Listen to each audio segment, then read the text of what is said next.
Video tutorial ini dipersembahkan oleh Sunini, Bidai Suara Ahli Madya Pusdiklat Kekayaan Negara dan Perimbangan Keuangan BPPK. Dalam rangka melaksanakan penatausahaan barang milik negara, saya sebagai atasan dari operator aplikasi untuk barang milik negara seharusnya juga memiliki pemahaman yang baik terkait kebijakan penggolongan dan kodifikasi barang milik negara, agar dapat memastikan apakah kode aset yang digunakan oleh operator telah sesuai. Oleh karena itu, menurut saya perlu untuk belajar materi penggolongan dan kodifikasi. Materi video tutorial kali ini mengenal penggolongan dan kodifikasi barang milik negara. Penggolongan dan kodifikasi barang milik negara diatur dalam Peraturan Menteri Keuangan Nomor 29 PMK.06 2010. Barang milik negara dirinci ke dalam golongan, bidang, kelompok, subkelompok, dan sub-subkelompok, kemudian diberi kode. Ada 8 golongan barang milik negara: 1 persediaan, 2 tanah, 3 peralatan dan mesin, 4 gedung dan bangunan, 5 jalan irigasi dan jaringan, 6 aset tetap lainnya, 7 konstruksi dalam pengerjaan, dan 8 aset tak berwujud. Untuk mencatat barang milik negara, dari golongan dipilih bidang yang sesuai dengan tusi, dari bidang dipilih kelompok, dari kelompok dipilih subkelompok, dan dari subkelompok dipilih sub-subkelompok yang sesuai. Jadi, kode barang adalah kode sub-subkelompok yang terdiri dari 10 digit angka.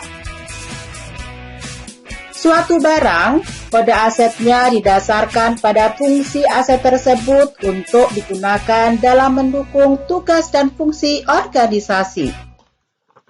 Bagaimana mencatat kode barang di dalam aplikasi?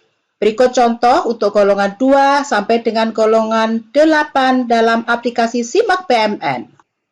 Barang milik negara dari golongan 2 tanah sampai dengan golongan 8 aset tak berwujud dilakukan pencatatan dalam aplikasi Simak BMN. Sebagai contoh, kita akan menentukan kode aset yang akan kita input dalam saldo awal BMN. Dalam menentukan kode aset, kita lakukan pemilihan terhadap golongan. Di sini terdapat 8 golongan mulai dari persediaan sampai dengan aset tak berwujud. Kita pilih dari 8 golongan tersebut, namun di aplikasi Simak, golongan yang dapat dibuka adalah mulai dari tanah sampai dengan aset tak berwujud. Bisa kita akan lakukan input terhadap tanah, yaitu tanah yang digunakan untuk bangunan kantor pemerintah. Kita pilih golongan tanah, kemudian kita pilih bidang, hanya ada 1 bidang tanah. Bidang tanah, kemudian kita pilih kelompok, di sini ada 3 kelompok, tanah persil, tanah non-persil, dan lapangan. Kita pilih tanah persil. Kelompok 01 kita breakdown lagi ke dalam subkelompok. Tanah persil terdiri dari 7 subkelompok, mulai dari subkelompok 01 sampai dengan subkelompok 99 tanah persil lainnya. Kita pilih tanah untuk bangunan tempat kerja. Selanjutnya, dari subkelompok kita pilih sub-subkelompok. Sub-subkelompok dari tanah untuk bangunan tempat kerja, mulai dari 001 tanah bangunan kantor pemerintah, sampai dengan 999, yaitu tanah bangunan tempat kerja lainnya. Kita sudah dapat menentukan tanah bangunan kantor pemerintah yaitu dengan kode sub-sub kelompok 001.